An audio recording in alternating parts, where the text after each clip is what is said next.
Hey, this is Andrew Stewart Jones. I play Christopher Allen on Gotham, and you are listening to Gotham TV Podcast. This is Victoria Cartagena. I play Renee Montoya on Gotham, and you're listening to Gotham TV Podcast.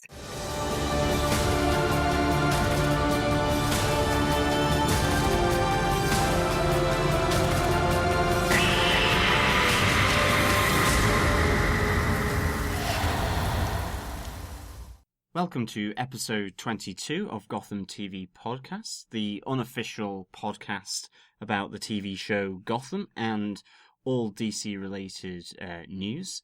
I'm one of your hosts, John. Hi, and I'm Derek. I'm your other host. And tonight we will be looking at the fourth episode of Gotham, aired on Channel 5 this Monday, titled Arkham. We'll discuss everything about the episode, so I hope you enjoyed it. Yeah, well, I think on to the news.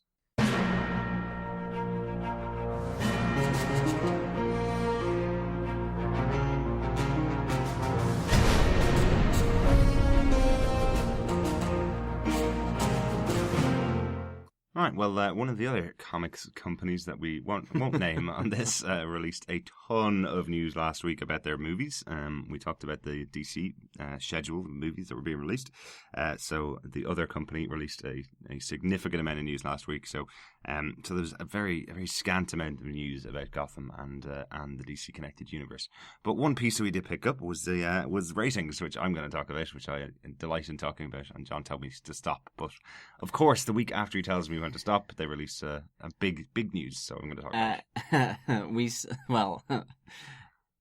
Derek, I believe it was you that said, I don't want to be that podcast that talks about ratings. I did. And you're talking about ratings, so I did. I'm just trying to pull you back from the ratings obsession. But there is one very big piece of news that we have to talk about. As they said in that trailer that was also released by that other comic universe that will not be named, and that's not a conversation I need to have. Nor does Gotham. Yeah, I have no strings, John. You can't pull me back. But anyway, in the Gotham universe, the numbers were released for the first month of viewing of the pilot episode of Gotham. And wow, they have announced that 22 million people saw the pilot episode of Gotham. Wow. Which is phenomenal numbers. I think it's the first time I've ever seen numbers reported in this way. Generally, you see a pilot will have an episode. Following day, they'll release the numbers. You might get the pilot plus a couple of days. It's hugely important for a series like Gotham that they announce their numbers in the way they have, like this, where they say 22 million people have watched the episode, or 22 million times it's been viewed. Very important distinction there, because they've essentially sold these rights on worldwide. They've sold the rights on to Netflix in worldwide to broadcast the show after it's been shown on the terrestrial channels, I suppose you call them. So showing these ratings to those companies shows their investment was a good investment. Well, absolutely, and it's great news from that point of view. A quick question, oh man of statistics and ratings. Yes. The higher they are, the further they potentially have to fall. By looking at them across all platforms, could any potential drop maybe be exaggerated because it's being looked at in terms of live viewings, in terms of plus 3-day viewings, in terms of other download video on demand viewings, such as through the Fox Hulu? Yep, 100%. That is exactly what will happen. What will happen essentially is, if they don't continue to report these numbers every week, what the monthly ratings were for the previous episode, the only thing they can report on is what the weekly numbers are. And you will have, essentially, we know that 8 million people tuned into the first episode on Fox when it was broadcast on the 22nd of September. And that's the Nielsen stuff? Yes, that's a rough calculation. It's not actually Nielsen, but it's a rough calculation that the network would do. On how many people and roughly work it out. Because of the way technology has gone now, you actually can get a really good read on how many people watch an episode at a time. If you report 22 million now, if you don't report that next week, that 21 million watched it or 20 million watched it, then suddenly it will look like there was a huge drop-off after the first episode. So it's a difficult game to play, but I would presume we're probably going to see this once, and this is the one time we're going to see it. How many people were interested in the show before they saw the first episode? Great statistic. Really, really like the numbers. And again, I promise we won't talk about them for quite a while longer now. So I didn't promise last time. John promised you that he was going to stop me talking about them, but I've failed miserably. You failed this podcast, John. Wrong TV show. In non-number related news, this week we have that the Constantine showrunner, David S. Goyer, who we've been talking about quite a lot recently, is reportedly working on a show called Krypton. So if he's not busy enough with Constantine and making sure that that's running all smoothly and keeping the numbers on that and exec producing it till the cows come home, he is also now working on Krypton, which apparently seems to be the Superman version of Gotham. In a planet before the Superman might be the tagline here. And so people really are guessing whether this is actually a pre-Man of Steel or a pre-Superman TV show. What do you reckon about this? No, this will not happen. I'm pretty much convinced this is almost fan fiction level of guesswork. The TV show that he's working on is potentially called Krypton. Again, reportedly working on is called Krypton. This led people to speculate a pre-baby Superman version of Krypton. It sounds so out there as an idea. It sounds like someone went, well, they can have Gotham without Batman. Can we have a Superman series without Superman? It doesn't sound like something that's realistic. David S. Goyer, we met him. If you guys haven't listened to the interviews that we put up this week, I hope that was a nice surprise for you all that we put up the interviews this week. Absolutely. But if you haven't listened to them, surprise me. Yeah, we talked to David S. Goyer. It was a lot of work that surprised John. We talked to David S. Goyer. He's totally dedicated to Constantine. It seems to be getting really good reaction since it was released. He's pretty much going to be working on that for a number of years, I would say, hopefully. And this show, Krypton, if he's doing anything with it, he's doing a basic outline because somebody's asked him to. I really can't imagine that this idea of what the planet Krypton was like before Superman left is a great one. Yeah, so I mean, really, I think that's then the news really for this week. I mean, thanks, Marvel. No opinion on Krypton? No? I think I'll wait till I see it arrive or get a bit more hype or even at least a pilot. I think at the moment it's kind of interesting news to put out there that this has been talked about, but I agree with you. I think ultimately, who knows? He's obviously got his hands full up with Constantine at the moment. Who knows what kind of film projects he might be working on as well. I think you're probably right. At best, it's an outline. At worst, it's just complete speculation because we've got Gotham, which is pre-Batman, and this is going to be Krypton, pre-Superman. I don't know, maybe we get to find out more about Zod and his upbringing and how he becomes evil. Actually, that would be quite a nice thing. I quite like that. But otherwise... Just because you're in the room with David S. Goyer, you think you can write the TV show? Otherwise, no. But otherwise... thanks, Marvel, for ruining our news section. Yeah, still got 10 minutes there. Exactly, because we talked about ratings and a non-existent show. Yeah, I like it. So, brilliant, excellent. I think the news is done.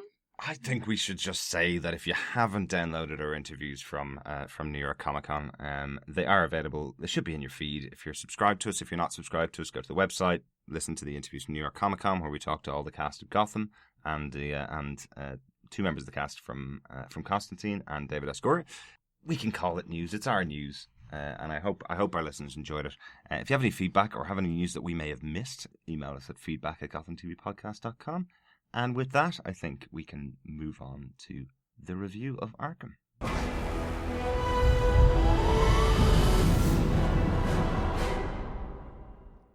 So here we are at episode 4 of Gotham, episode called Arkham, directed by T.J. Scott and written by Ken Woodruff. And I'm going to just quickly preface this by saying thank you, Gotham, for coming back after the episode 3. You might have recognised that we had some little clash on where we were last week. John, do you want to give a bit of a synopsis?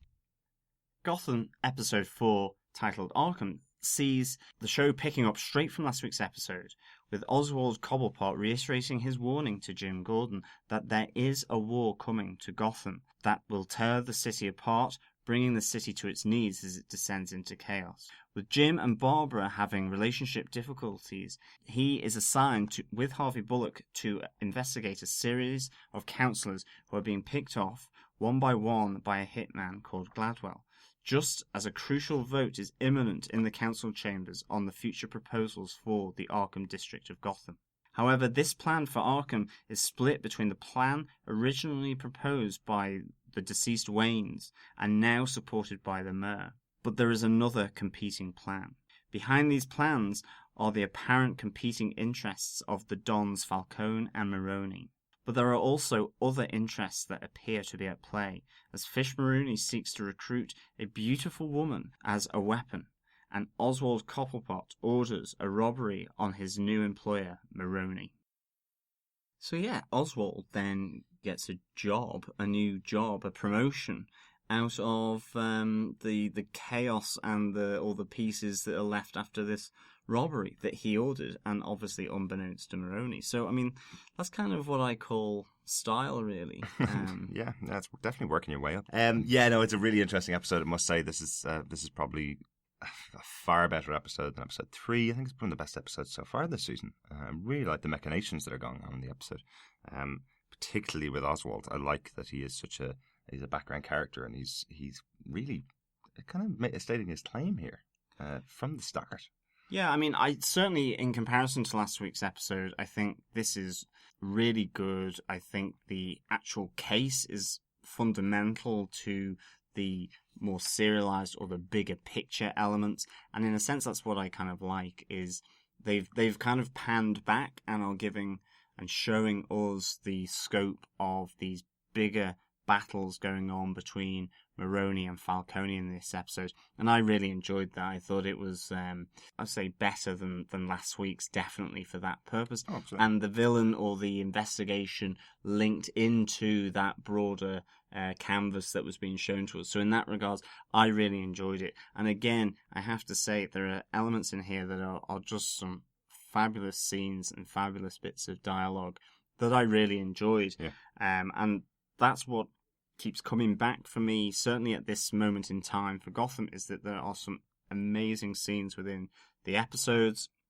And for me, with this, there is that great balance between the investigation of the assassin by Jim Gordon and Harvey Bullock with these bigger elements going on in Gotham. Totally agree.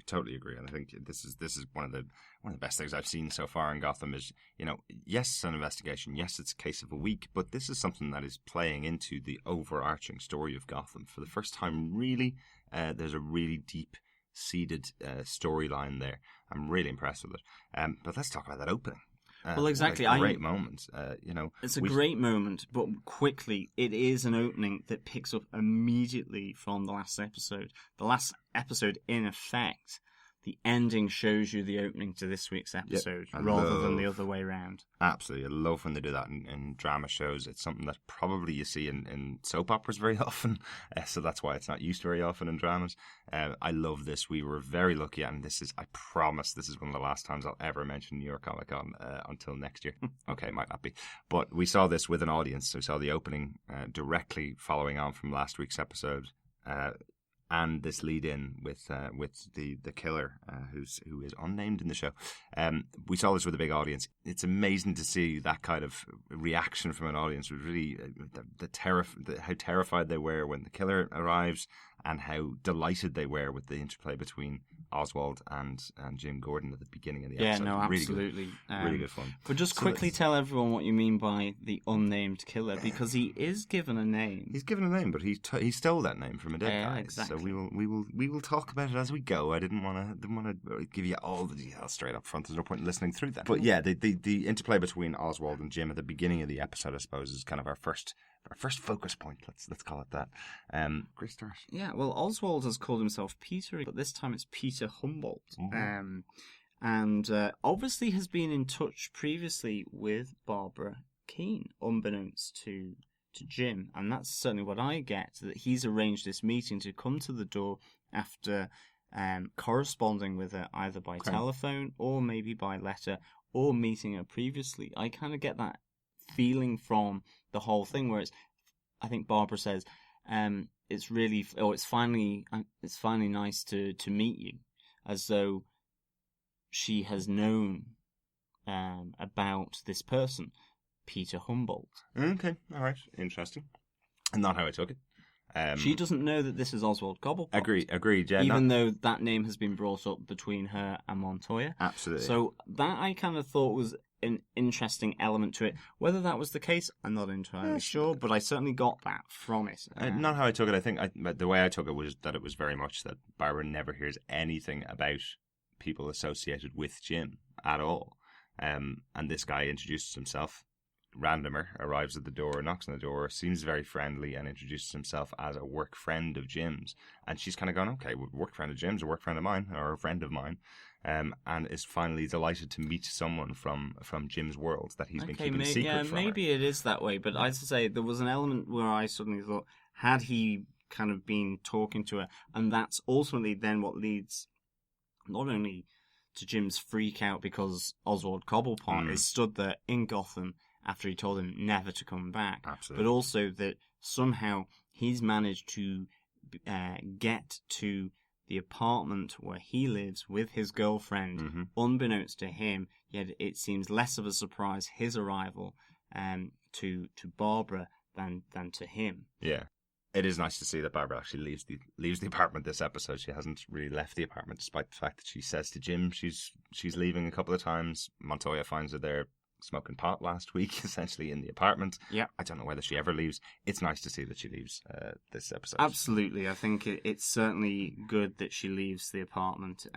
We were worried about her, that she was, maybe just closing off from the world by staying up in that apartment. But I think ultimately this leads to a great scene from this episode between Jim Gordon and Oswald Cobblepot down in the alleyway next to their apartment building. I think this is really good. I really love the intensity that Jim has. I love the dubious nature that suddenly floods into the character of Jim Gordon, where he's kind of says, I should have killed you, or I should put a bullet in your head right now. Okay, Cobblepot thinks that he won't, but this is an aggressive and almost a betrayed Jim Gordon. He told Oswald, don't come back to Gotham under any circumstances, because if you do, I'm dead, you're dead, anyone I love and care about is dead. So this is him completely and utterly angry, and I think it's a really good, intense scene. Now, he calms down after a while, but I really, really love it. Yeah, no, I think it's a great scene, and there's something really good at play here with Ben McKenzie in this scene as well. I think there's a really good terrified piece about him. He's not just angry. He's not just threatening Oswald.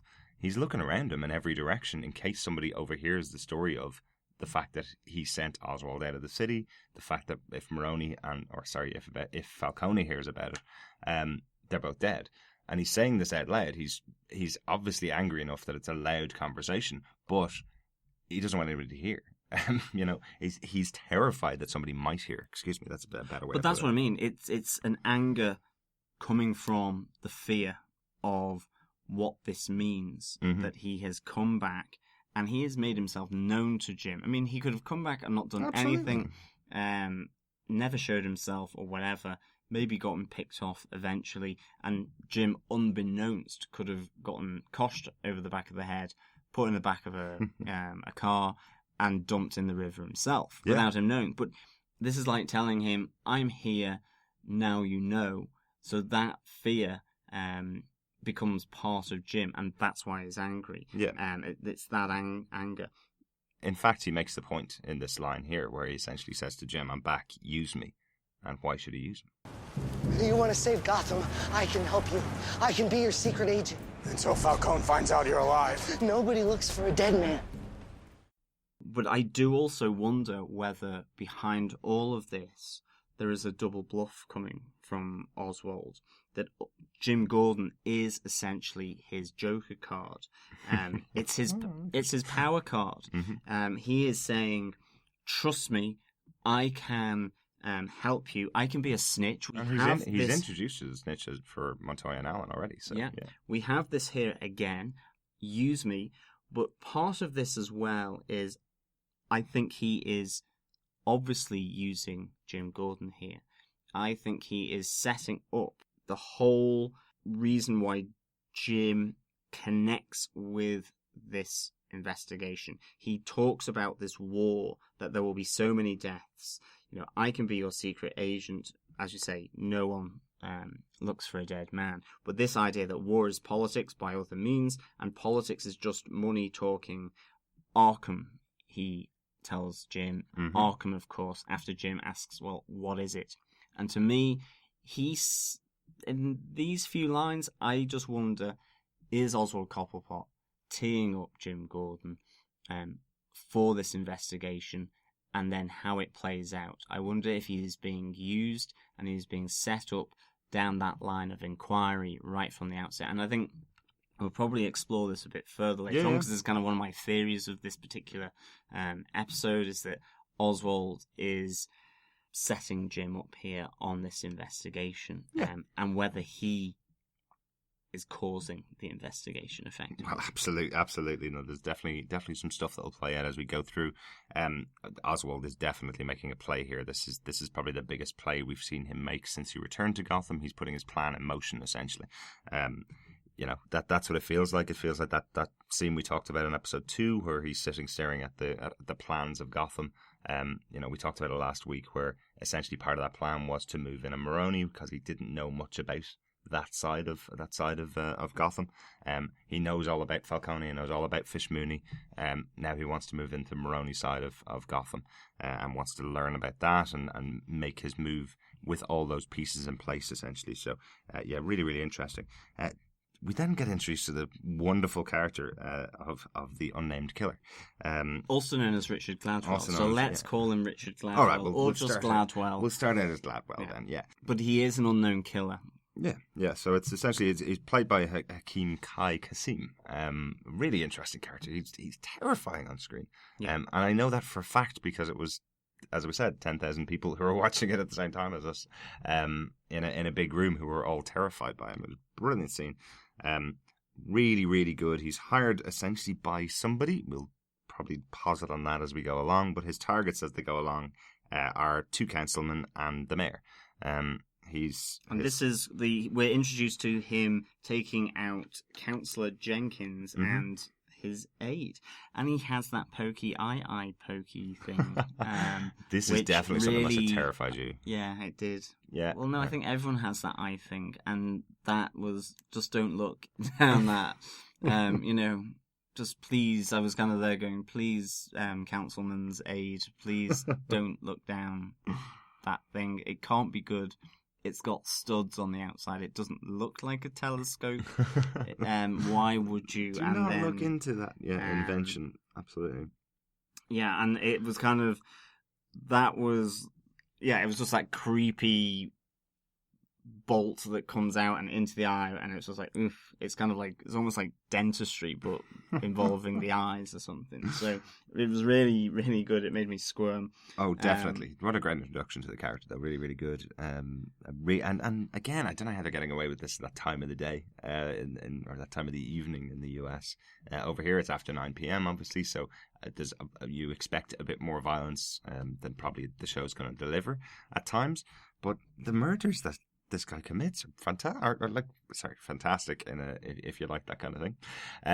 But he killed 2 guys with pinpricks to the eye, and he sets another guy on fire. As a warning. It's a really interesting. Yeah, and he sets Councillor Zeller on fire at Arkham Asylum. This is where we get to see the building that is Arkham Asylum. We get to see the ornate gateway in with Arkham Asylum written within the wrought iron. Really iconic kind of look. Again, such an influence coming from source material, I think, here.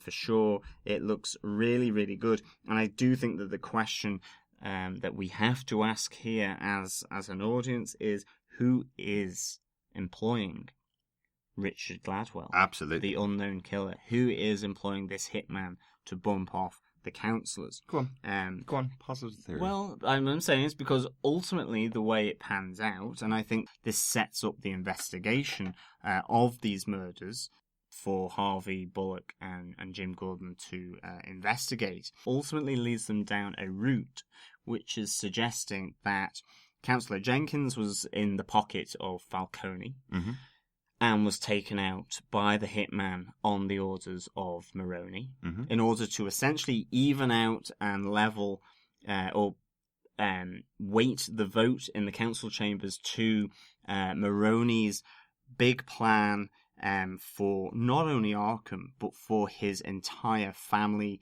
and mobster organization to compete even more directly with Falcone. And then, on the other hand, there is the murder then almost immediately, almost you could argue as a retaliation of Councillor Man Zeller, who he actually says as the fire is about to burn his lovely hairdo off the top of his head, he says, "Tell Falcone I'll change my vote." In fact, he says, "Tell Falcone I'll change my vote. I'll vote with the mayor." So, indicating again that everybody knows that the mayor is in cahoots with Falcone. It's quite an interesting scene. It is, but there is this is a revenge. You have the whole speech coming from this scene with Gladwell saying, I normally like to keep things simple, and my father said that was the most elegant way, but the customer is always right, and I have been told to send a message. Yeah. As he sets Councillor Zeller on fire in a metal drum. And this is then supposedly Falcone evening out the votes again on how Arkham and the plan for Arkham will transpire within Gotham. So let's have a quick chat about that. So Mayor Aubrey James kind of lays it out. So we talked about Aubrey James, played by Richard Kind last week. He lays out what the plans are, right? So essentially there's one plan, which was the Wayne's plan, which is essentially that Arkham will be knocked down and a cutting-edge facility to take care of the mentally ill will be rebuilt in its place. And the rest of the land around Arkham City, which I loved because I'm a gamer, and that's one of the Batman games that I've spent many, many hours with. Great reference. That essentially the rest of that will be devoted to housing for... affordable housing, social housing, with retail, shops, and so on. Yeah. But essentially a planned new district of Gotham. Mm-hmm. And essentially, it's called out by a reporter who's in the room with Aubrey James that there's another plan that's gaining a bit of traction in the city. And the other plan is essentially to get rid of the asylum. It's been closed for 15 years. We obviously don't need it as a city. They clearly need it as a city. Yeah. But they obviously don't need it. So let's knock it down and turn it into a waste disposal area. That the whole of what could be the future Arkham City would be used as waste disposal, would be used for a place to put the rubbish. Landfill, essentially. And these are the two competing plans, and these deaths of the councilmen are all connected to these competing plans and who ultimately will win out in the vote in the council chambers. Yeah. But one of the things with this is that we never hear Richard Gladwell, say that he was hired by Mooney or hired by Falcone. Mm-hmm. Even though the burning Councillor Zeller makes reference to Falcone, all we are told by Gladwell is, I need to send a message. The person who's paid for me has said, I need to send a message. Absolutely, yeah. Yeah, it's a really interesting point that you bring up. And definitely. This really then started me wondering about, well, is he just simply working both sides of this? That, he's happy to take money from anywhere, and it could simply just be that. Definitely. Essentially, Harvey justifies it, doesn't he? He says, well, it's Gotham, that could happen. It could be that Falcone and Mooney both paid for a contract killer. They both got the same one. And he's the one that's just a contract killer. He's just going to go out and kill whoever pays the money. Exactly. And Harvey says a really interesting thing, which is after Captain Essen has just assigned the case to them, where he says, why kill councillor men?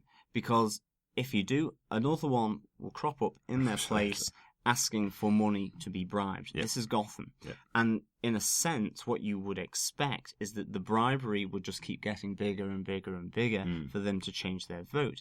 And now in this case, these killings are happening, which for Harvey Bullock, experienced Gotham detective, realizes that it's almost slightly Hydra-esque to an extent. You know, you kill one councillor and another one will just pop up in its place and put its multiple hands out for more money. Nice. That rather than killing them, you just buy them off, or you buy them off at a higher price until they do what you want them to. And that's kind of how you feel that Falcone would want to work this, because he has been saying, you know, all these deaths is bad for business. Yeah.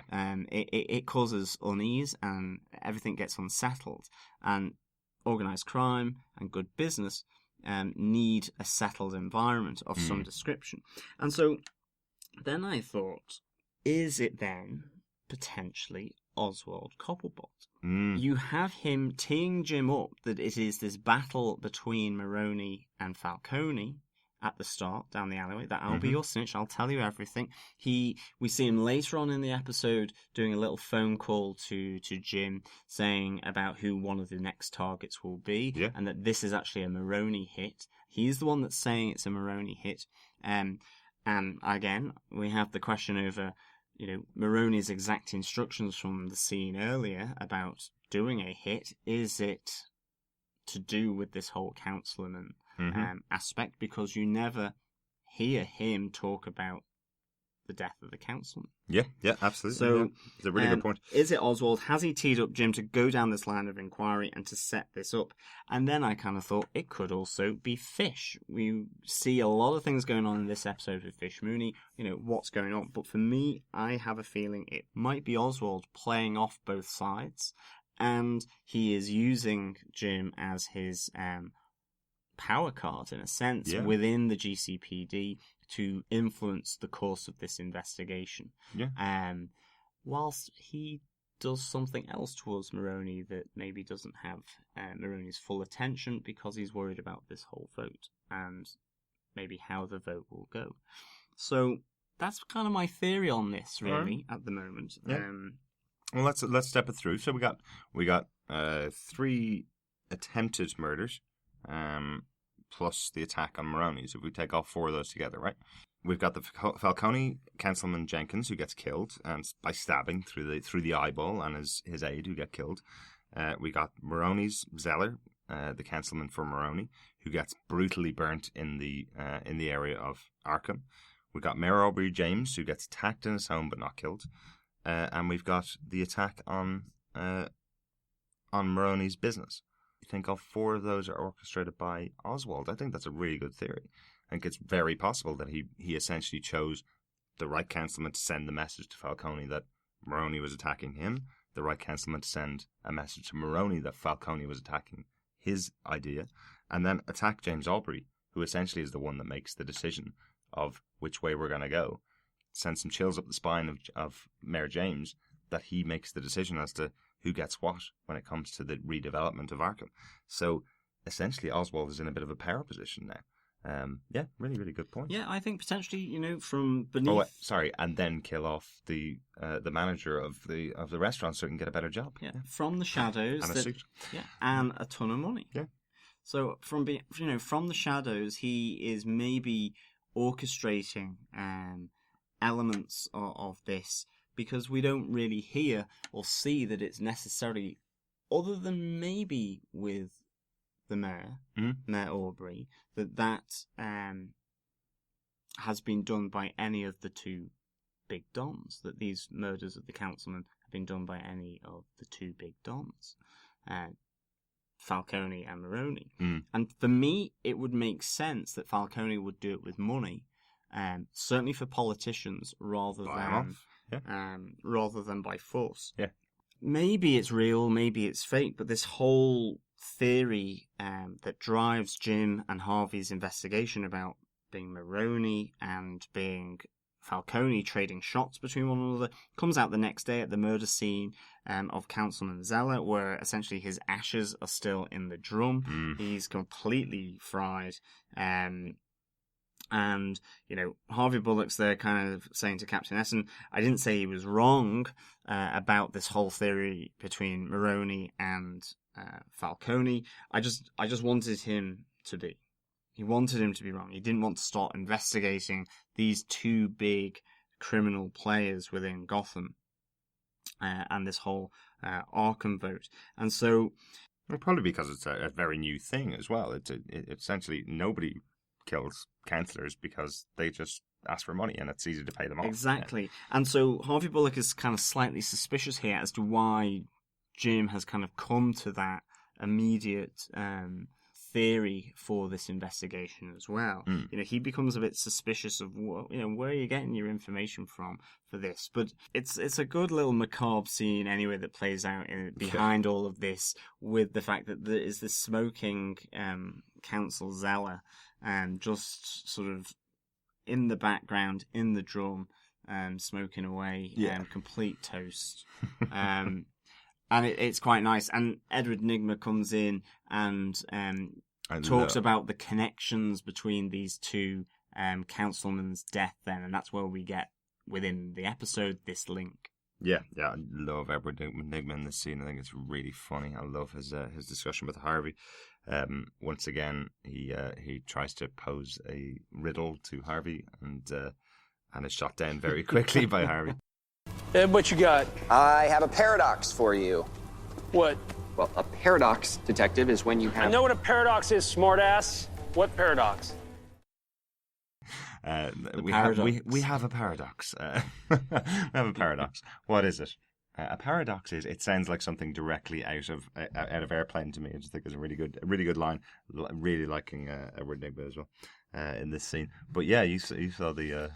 There may have gaping been, hole. Yeah, there may have been dodgy forensics, or I would probably say it's dodgy continuity at this point, where the link between the two murders between Jenkins and Zeller is kind of brought to the fore by Edward Nygma, that it's this wound in Jenkins and the wound to his aide's eye was from a metal spike, a weapon. There was a sharp metal spike, because obviously Jenkins has got it through the eye, as well as his aide.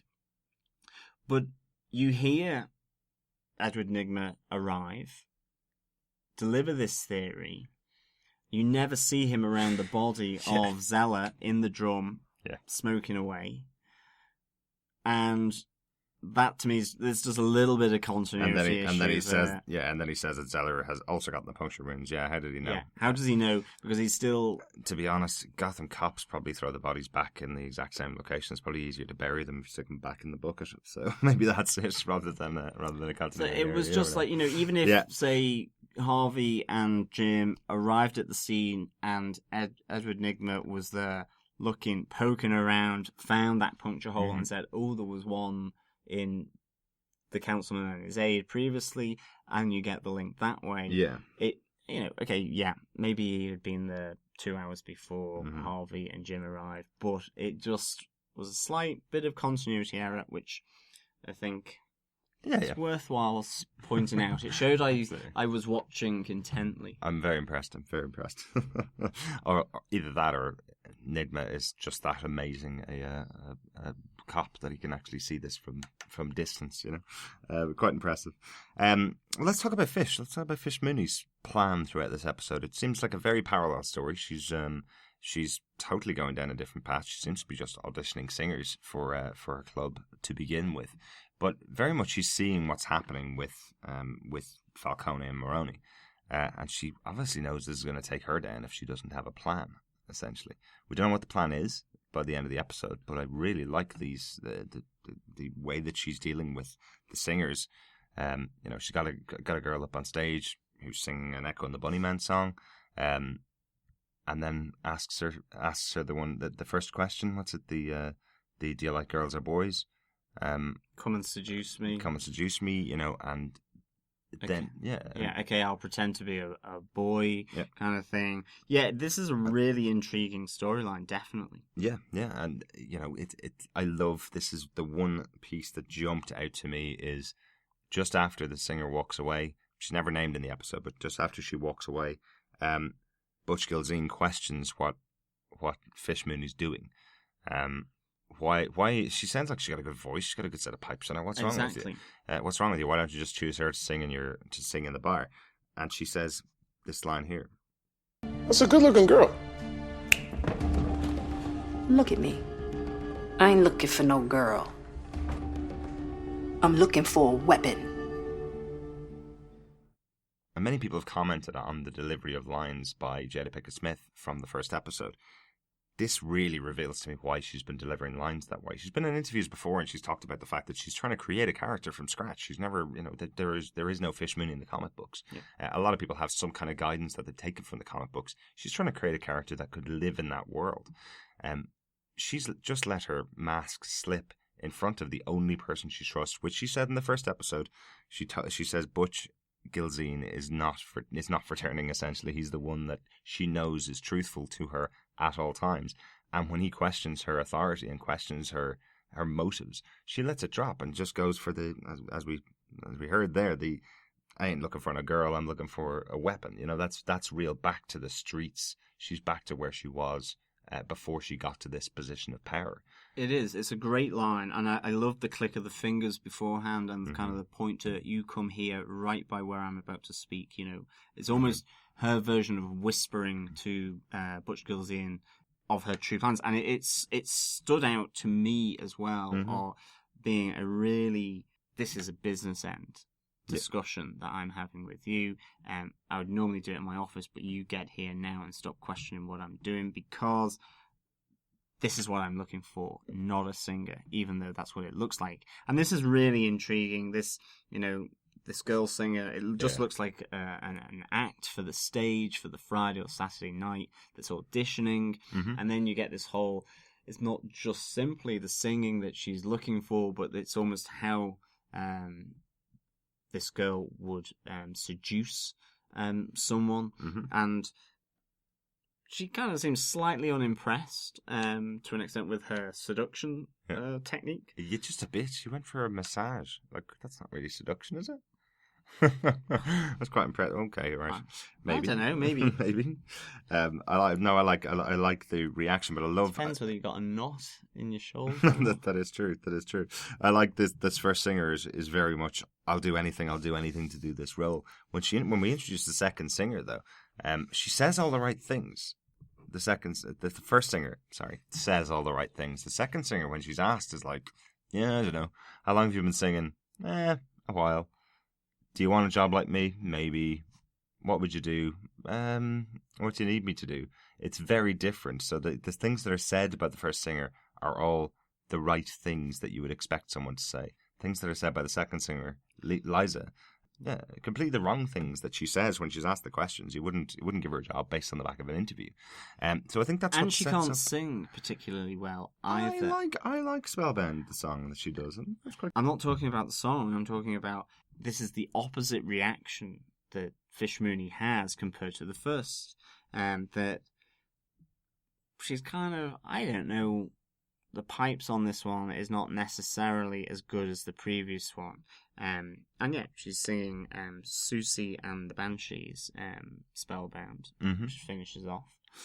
Whether that's important, I don't know, or whether the Echo and the Bunnymen track, which is Ocean Rain, is important. We may find out. I don't think so. I think it's just two great 80s bands that we finally got the right maybe, to maybe that is just simply that. Or whether, we found the Portishead track as well that had a connection to this war coming to Gotham, and just some of the lyrics, whether some of the lyrics of this are important to those characters. I think the scene, we don't know. I think very much the Susie and the Banshee song is about being spellbound by somebody, and obviously Fish has seen something in this girl that she likes. She's spellbound. I think that makes total sense. But, I don't know what Ocean Rain might have to do with it. I don't know, but Fish obviously likes her seducing style as opposed to her singing. Absolutely. I like the singing, though. Fish, what's wrong with you? She has a good set of pipes She there does. as well, and something special.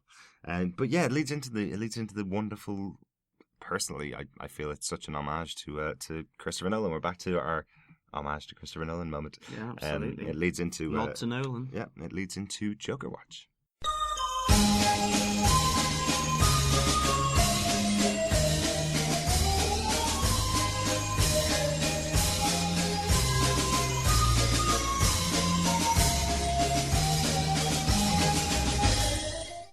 All right. I'm going to cut to the chase. I like you both, but I only have one opening. You've got the talent, and you've got something else. I can't decide, so you two are going to have to do it for me.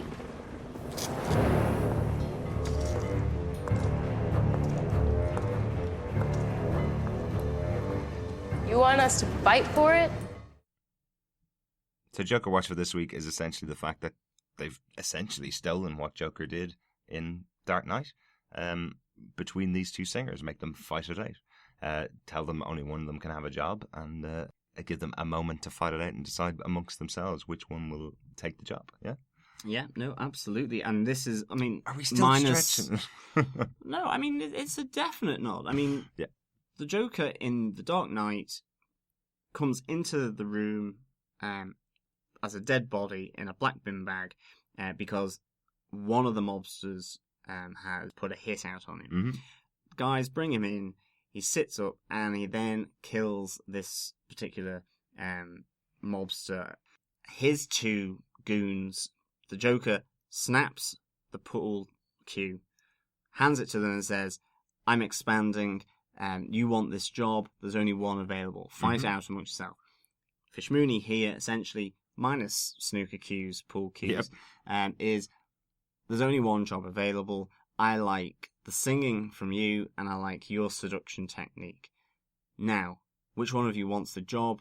Fight for it. Mm-hmm. And it's ultimately the second girl, Liza, who wins, comes out on top after pummeling the other girl's poor head into the tarmac. I really like how this scene is framed as well. I love the fact that it's at the Docklands. I love that Fish Mooney and Butch goes in sat on the bonnet of the car, just the headlamps going through as they're essentially on a recruitment drive. Yeah. And in this case, it's Liza that wins out. I love Gilzane's reaction, actually. I just think he's hilarious. Where it's just the little smile that comes across his face where he goes, this is the part of the job I love, watching two girls beat the hell out of each other. He obviously enjoys his job. I think one of the other important things of this particular story arc through this episode as well is that Harvey Bullock, as part of the investigation into the councillors, goes to visit Fish Mooney just after she's had this second audition with Liza. And again, you get some really important insight, like she brought that, she goes, Falcone can't allow Arkham to slip through his fingers to Maroni, or he will be seen as weak. And Harvey Bullock jumps on that immediately. That'll bring you down as well. And Fish Mooney just kind of says, you don't need to worry about me. I'm okay, essentially. And again, you just wonder.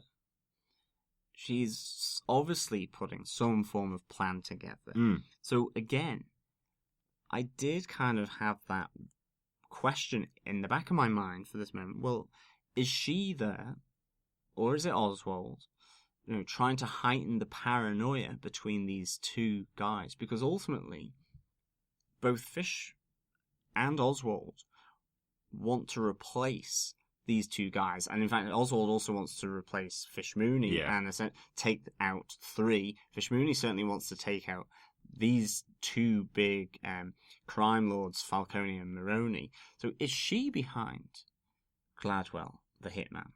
I mean, who knows? There's a lot of it's not necessarily straightforward, I don't think, here, and that's what's really great about this episode, and what I loved about it is really got me thinking about the motives behind all these different people in a really in-depth way. Yeah, totally understand where that would be coming from, definitely. For me, I think Oswald has learnt a lot of the tricks of the trade from from Fish, so he may be taking a similar style to Fish Mooney. I mean, he sets up a hit on the restaurant of Maroni here, kind of like the way Fish set up a hit on the girlfriend of Falcone in the last episode. You know, he's setting up a hit on the most loved thing that Maroni has, blaming it on Falcone to kind of drive and escalate the violence and drive and escalate the war between these two factions. Yeah, it increases the paranoia of Maroni and this whole thing. It's certainly a plan as well that we at least know for definite he's behind, because he sees the money being taken out back to the restaurant, and then he's found with a bag of that money in his possession whilst he's in the freezer. Yeah, hiding in the freezer like a penguin should be. Yeah, he doesn't mind the cold, obviously. No, but again, that's a really good reference because it completely passed me by on when we watched it, and it was only after you had said, I was like going, well, that's very brave to get into a fridge or a freezer that you can't get out of, that has, one of the latches on it, a commercial fridge. And then it was like, but he's a penguin. He's a penguin. So, he can survive the cold. It's all right. I like that reference, tongue in cheek. Yeah. Definitely. And then, he has been hit. He gets a promotion out of this, but we also hear a real important conversation between Maroni and his kind of right-hand man, Frankie, I think his name is. Yep. Where, again, it feeds into this idea of whether Oswald has been driving these murders of councilmen or not. But, for Maroni, he thinks Falcone has hit him at the restaurant and is obviously after revenge. He goes, he wants to hit him back, and this time where it hurts, I want to hit the mouth. What is the mouth? Is that Falcone? Is he saying, I want to hit the mouth? That is Falcone. Or does he then mean the mayor? Because what we see next is that Oswald phones Jim Gordon up to say that Maroni has put a hit out on the mayor. Yeah. And that then brings all the pieces of the investigation together. For Jim, he contacts Harvey to go to the mayor's house, I think it is, / office, to protect him because the cops, which are the Campus, Lazenby, and Martin's CLM, this card with CLM on it, this bit of evidence was found where Gladwell works, and this tips them off, and they go and get to the mayor just in time, essentially. Yeah, absolutely. It's an interesting way that they've kind of set it up. Is it Oswald that's just, as you say, is he the one, just the mastermind behind all this, and nobody's paying attention to him? But the point about hitting him in the mouth piece of Falcone is the mayor. The mayor is clearly in Falcone's pocket. Exactly. We mentioned it earlier on. One of the councilmen says, "I'll change my vote. I'll vote for Falcone's partner in crime," which is the mayor, essentially. That's it. Exactly. He's the mouth. I really like the scene with Jim turning up at the mayor's office and Gladwell, or the unnamed killer, arriving at it. It's a really good kind of almost a Terminator scene when they're chasing each other around the house, where the killer is stalking Jim around the house and he loses his gun. It's really, really good. Really, really good scene. Yeah, it's a nice little action sequence, I think. But it really did feel like, to me, it had that little Western vibe. If you guys heard the interview that we did with Danny Cannon, where he mentioned bringing in Westerns into this show, I thought of the killer with no name arriving into town. He's coming to stalk his victim, essentially. And you have these two cops, or the two sheriffs of the town who go and take him down, essentially. It really felt like a bit of a Western standoff in that final moment with the killer. And speaking of killers with no name, there is definitely a Seven vibe coming from Richard Gladwell, who is essentially someone who has died. The unknown assassin has paid his rent on time. He's killed him. There's a dead, preserved body, 5 years old, in the apartment. So a real Seven vibe there of the assassin, the hitman. Absolutely, it's almost the lines taken directly from Seven to describe Sloth, I think it was, wasn't it?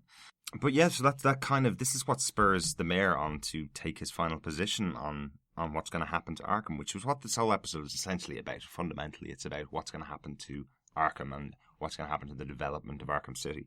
So he makes the choice. We talked about earlier on the two options he had available to him were make a cutting edge facility to take care of the people that had particular mental health issues, or to build a waste disposal area in the city. Essentially, what they decided to do was scrap the plan to do a cutting edge facility, reopen Arkham Asylum as it was, put in low income housing, and put waste disposal in that area as well. So they've essentially created a slum. Yeah. It's a compromise between essentially the Wayne's old plan, which Falcone has taken up, and Maroni's counter plan. It's kind of a hybrid compromise between that, because the mayor's gotten spooked, and yeah, as you say, they've created a particularly grim neighborhood. Absolutely, and it's pointed out by Bruce Wayne. We have a couple of scenes with Bruce and with Alfred in Wayne Manor, where Bruce essentially points out that's the exact opposite of what his parents wanted. What they wanted was to create the best facility for people who have mental health problems, to give the city some hope that if you need to be cured, if you need assistance, we have the best facility here for you. And to develop some low-income housing so that people that don't have enough money to buy a house will be able to buy a home. And now it's been turned into a slum and turned into the Arkham City from computer games, which is an absolute slum of violent villainy. Yeah, but it's really piqued sort of Bruce's interest in, last week we saw him kind of realize that this detective element, investigating, is really important. And again, he's kind of concerned about his parents' legacy, particularly his mum's.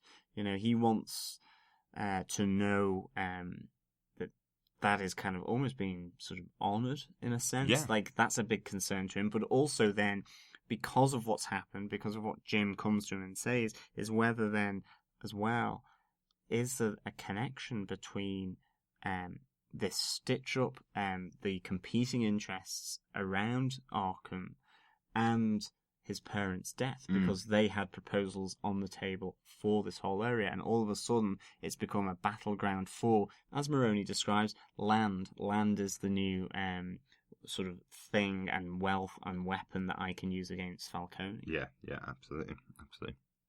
Really interesting that he's starting the investigation and continuing the investigation each week. It's a really interesting idea. Really liking it.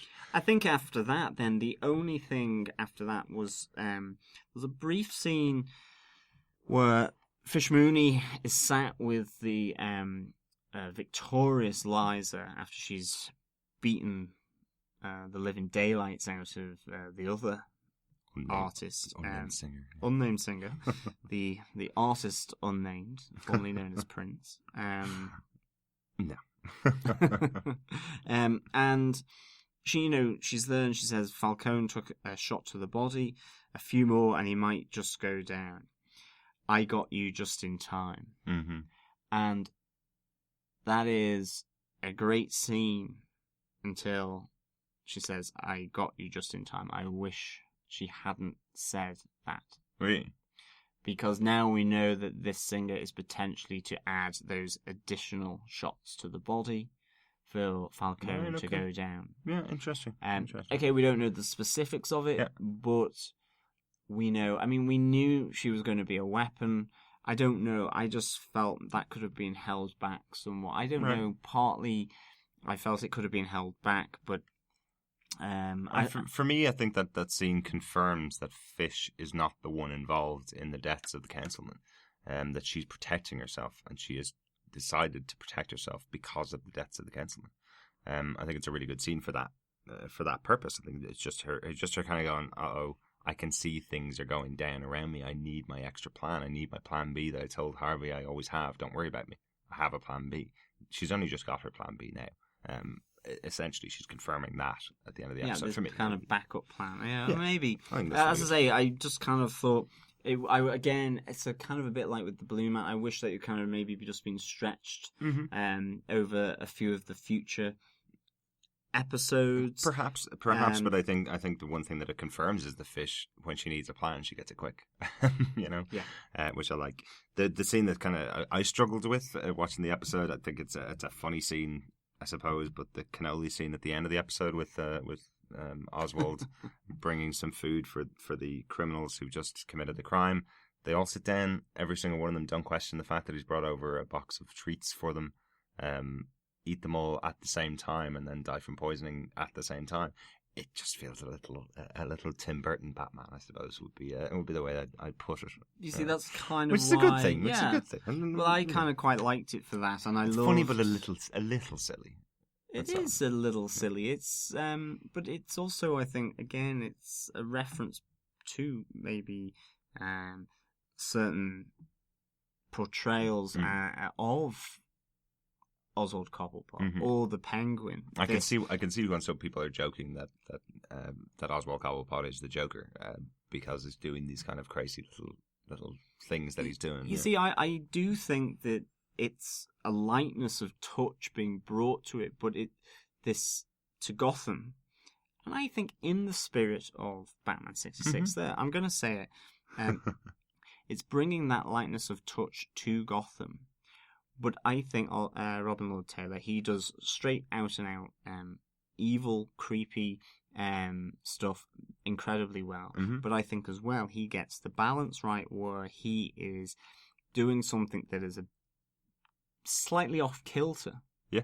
And whether it's Hello Jim, old friend, and just his whole mannerism, or I love that he repeats that on the phone to Jim. I think that's really fun. No, Hi, old friend. Exactly. Or whether it's giving his Three Stooges, who have just done a robbery for him, cannoli with poison in it, and just his face. He goes from being, here you go, I got you some cannoli. It's in a nice little pink box with a bow on it. And then as they start to eat it, his face is just like really sinister. And I love that he's bringing those different elements, and I just think he marries them really, really well together. Yeah. So I kind of quite like that scene. Totally astounding. And I love the music. I love the piano theme running over it. I thought that was really nice as well. That is so beautiful. That added to that scene for me, I think. Definitely beautiful. So that's the episode, really. Yeah, I mean, is there anything else that you want to bring up? Yeah, a couple of kind of standouts here. We've got an introduction to a few little Easter eggs, I suppose. So we've got Detective Alvarez. For the first time has appeared in this episode. Alvarez appears in the Catwoman comic books of the New 52, kind of the current run of the comics that are out there. He plays quite a significant role. He's the person that is investigating and chasing down Catwoman throughout a bunch of the issues. But one of the reasons why I'm mentioning it is that this character gets moved into the M.C.U. because of some of the investigations that he does.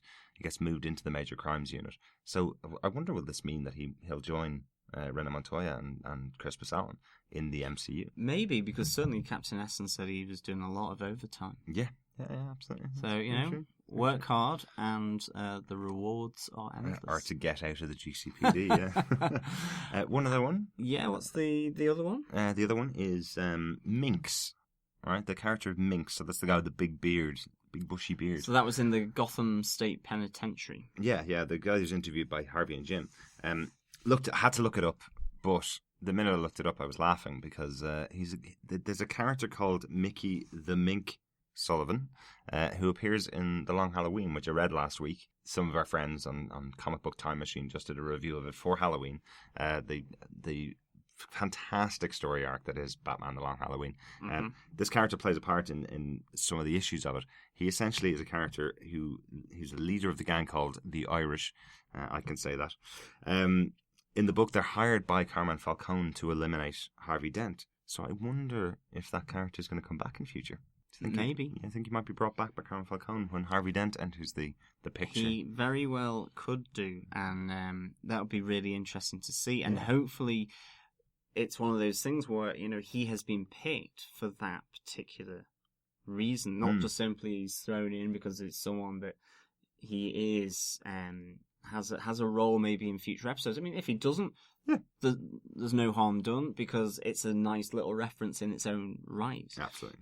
But just the fact that there is a connection there with Harvey Dent is intriguing, given that Harvey Dent will be very shortly showing up in Gotham. Yeah.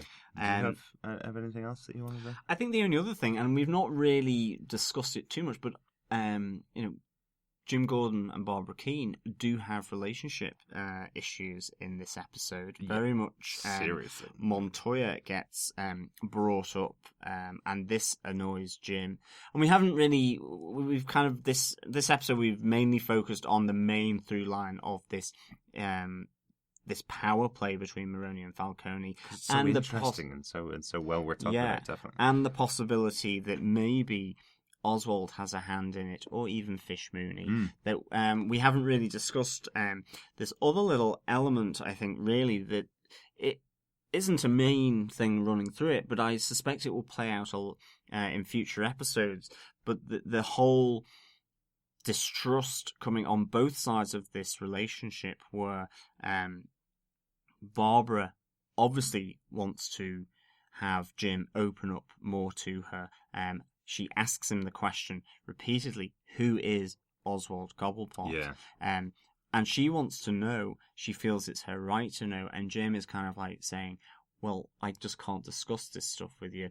And then on the flip side of this, Barbara has revealed her past relationship with Montoya, and that has made Jim angry, not because necessarily that she's a woman, but that she lied to him and didn't tell him straight up that she maybe thought he would have a problem with that. And it leads ultimately to a scene in the precinct of the GCPD where Barbara essentially says, and I suppose it's a very important moment for their relationship as to whether they can come back from this. I'm hoping and I'm suspecting that they will do, where she says, well, I can't live like this, where I can't be part of your life, through the rough and through the smooth, that I can't sort of be there and help you and know about these things. And Jim doesn't say anything about Oswald Cobblepot when she asks again, and she walks away because she's not prepared to go on like that. So that's kind of a fairly big sort of character element to this show, but in a sense of total screen time, it's much shorter. But it plays on from all those discussions in previous episodes between Montoya and Barbara Keane, and potentially for future episodes. Yeah, absolutely. The one kind of big piece here is that the allies that he has in the city are being stripped back away from him. He only really had Barbara. He had his partner Harvey, who he's lying to this whole time. He's lying to about the fact that he killed Oswald. So where is Jim going to turn? He's got Bruce, he's got Alfred, who are in this episode definitely is someone that he trusts and goes and consults. He's now lost Barbara, by the look of this episode anyway. Who does he turn to when Oswald is pressuring him and saying, "Trust me or kill me now"? Who does he turn to? Does he turn to Oswald and go, "You're the person I'm going to trust"? Really interesting point, definitely. The other piece I wanted to say though about the episode is the direction of the episode. We've TJ Scott, his direction on this episode is very different to the last couple of episodes. It really does stand out as a really well done episode, doesn't it? Absolutely. Yeah. I love the kind of shots that were done here. As I say, the framing of Fish and Butch Guzzian on the bonnet of the limousine, with the headlamps looking out as essentially there's two girls, or two ladies, I should say, fighting, with the Docklands in the background. Yeah. That is really, really nice. I think the way that's just framed. There's Jim and Barbara in the precinct with this very mellow sunset light coming through.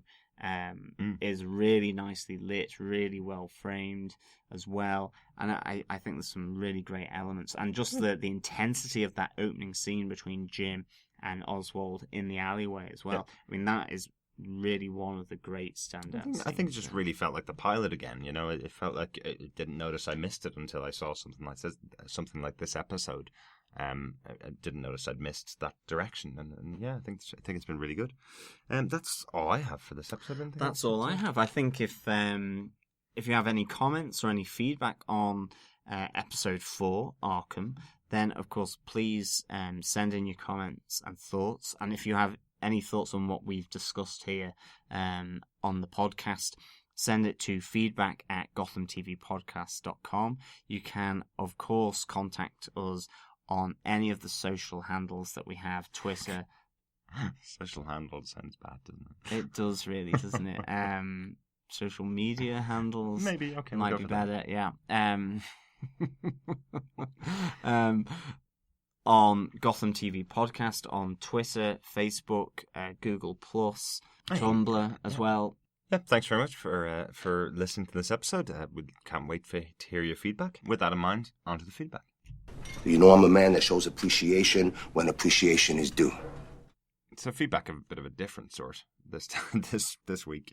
No, certainly, yeah. Yeah. Like, I mean, you see plenty on Twitter, Facebook, really some great fans putting sketches, drawings, artwork of their favourite member of the cast, whether it's Edward Nygma, Jim Gordon, Harvey Bullock, young Selena Kyle, who, you name it, some really good artwork.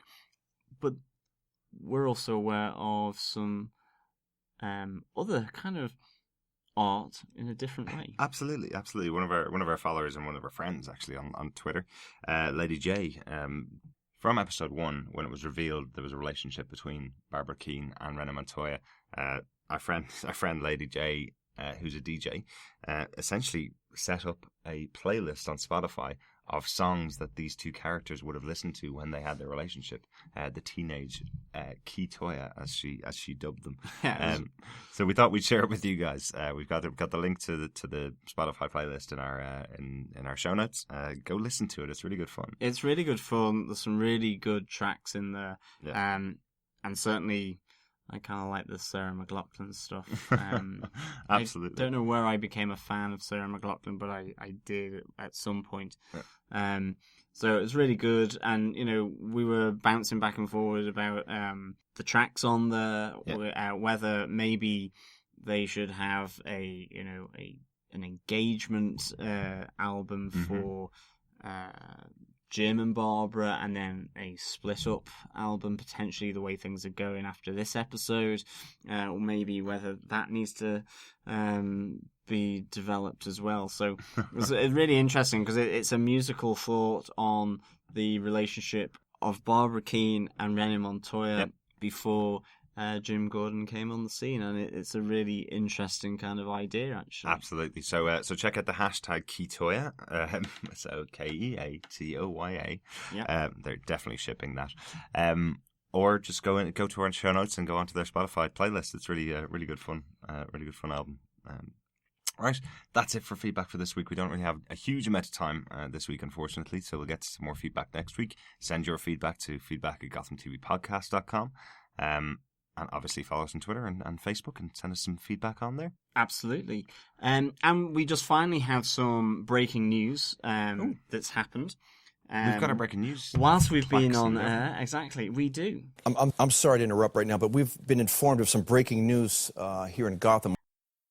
Whilst we've been on air recording after this evening's episode, it was confirmed that the Scarecrow will make an appearance in Gotham. So another classic Batman villain will be making his way to Gotham. And right after Halloween. How well timed is that? Absolutely. Now, from what I understand, it's occurred at Stan Lee's Kamikaze convention, where Danny Cannon, exec producer, revealed that viewers would meet an adolescent Jonathan Crane. This is coming from comicbook.com. Okay, yeah, pretty trustworthy. Yeah.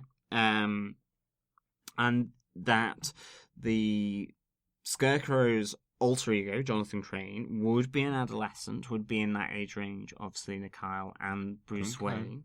But, interestingly, that there would be a little change-up in the legacy to the Scarecrow by making him multi-generational character. That, according to Danny Cannon, Jonathan Crane's father will torment a pre-Batman Gotham as the first Scarecrow. Interesting. And that this then development, obviously this kind of structural or thematic development as to how to introduce characters, certainly ones which we found out at New York Comic Con, where Danny Cannon said it's amazing how many of them don't have a full origin or well-rounded backstory as to where they come from.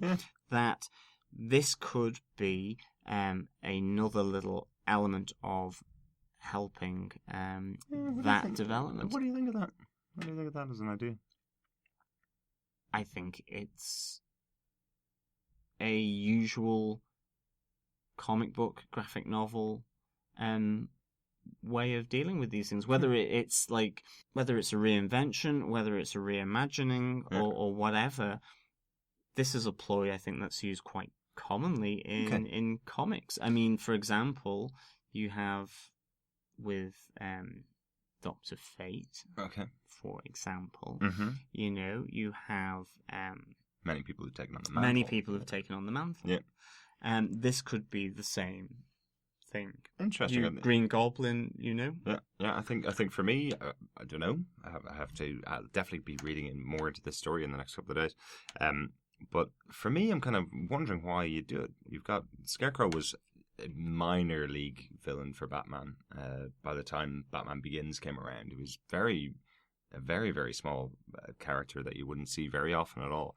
And essentially his origin story was told in Batman Begins today. So I wonder why you would bring it into Gotham. There's not many characters I'm precious about at all, and I'm definitely not precious about Scarecrow. But he's the one character that's appeared in all three of Christopher Nolan's films, and I feel he belongs there. I feel he's the one character that belongs to the Nolan universe, almost more so than the comic book universe. For myself, I just kind of feel there's hundreds of thousands of characters out there, and I don't think Scarecrow needs to be introduced. And I don't think there's a need for a Scarecrow in this version of Gotham. It's a bit more of an obscure character, and again, a bit more of a crazy character to throw in there. There's many other characters could be used, but we'll see how it plays out. Exactly. Absolutely. I mean, let's just say this is breaking news. This is provisional. I'm sure potentially there will be more details, and that at the moment what we're aware of is that it's an adolescent Jonathan Crane, the Scarecrow. However, he may get introduced. And if we're thinking about it, we still have only seen an adolescent Ivy Pepper for one episode, so that's still very much on a back burner. And then it depends how they deal with that multi-generational. Of course, as I've said in the past, every single character that's in the Gotham universe and in the Batman universe exists within Gotham. So of course they were children, and of course they were adolescents, and of course they were adults before any of this stuff happened. So of course there will be a Jonathan Crane in the universe. I'm delighted to see that they will be referencing him. I'm really intrigued to see how it goes. Excellent. So there's breaking news. Let us know your thoughts on that. We'll say it again, feedback at Gotham TV Podcast. So thank you very much for listening. It's been a great discussion. Some really nice, interesting breaking news there. So thank you so much again for listening. Gotham TV Podcast. Do not cross Alan and Montoya. Walking through the halls, it sends you spinning. You have no choice. Following the footsteps of a ragdoll dance, we are entranced. Spellbound, spellbound, spellbound.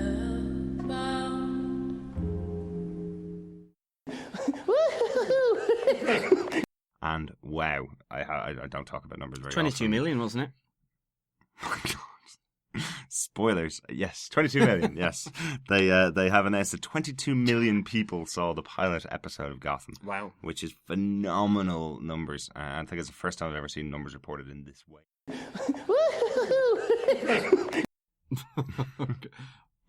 Wrong TV show. But comments on a postcard.